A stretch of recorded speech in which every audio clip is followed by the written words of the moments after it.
lot. My library is pretty deep.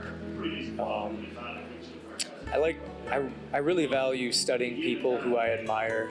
I kind of have 4 people. I think I've read every biography of John F. Kennedy. The Wright brothers are pretty remarkable. Abraham Lincoln. I really value learning from others. So I guess the way I learn best and what keeps my mental health in line is reading about these really successful people that went through challenging periods. You know, a lot of people only see the end result of you on the mountaintop. They look at Abraham Lincoln or the Wright brothers as like, oh, look at everything you did. But in the grand scheme of things, they had so much adversity they overcame. And, you know, I always love the analogy, if you only tune into the movie at the end of the movie when everything went right, of course it looked perfect, but tune in about halfway through, like things weren't going well. So I like to keep in mind that there's struggle and there's a journey to be had. So learning about others' failures and what the end result was really keeps me sane. I'm a hunter, so after blueberry season, I like to just get in the tree stand and just turn my brain off, and I think that's a good way to clear my head. Also, playing with our daughter. We have a 4.5-year-old, so coming home every day and seeing her and kind of forgetting about the stresses of the farm, I think is at least for me personally, is a good way. Yeah, and then at the end of the season, we try to do like a trip, like the 3 of us. So because during the season, it is obviously super busy, so there's not, we're not seeing him as much.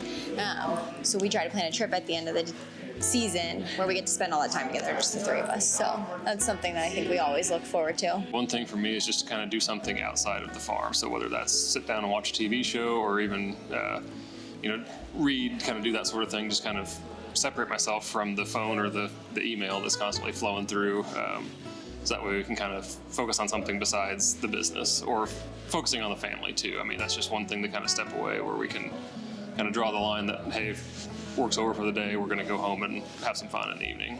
Work is important, but also taking time to relax and then give back to others too kind of helps us unwind and move forward. Having a life away from the farm is huge for my mental health because that's what's important to me. The farm will always be there, but my family is the important part right now. My kids are at a good age where we can do stuff together, we can have conversations, and it's really a good thing for me.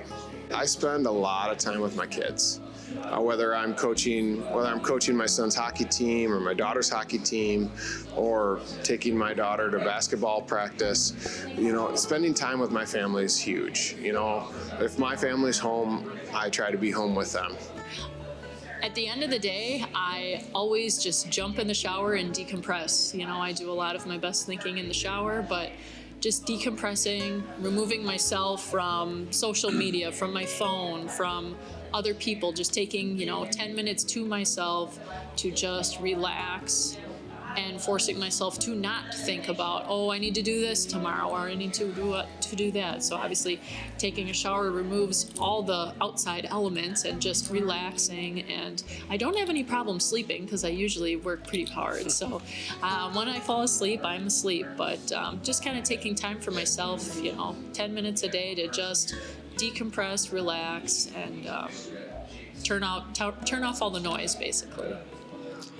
For me, I just like to do a simple task, something as simple as do the dishes, cook dinner. It gives me time to wind down, collect myself, and think about the next day. Or it's my relaxing point. Or even mowing lawn. That works for me too.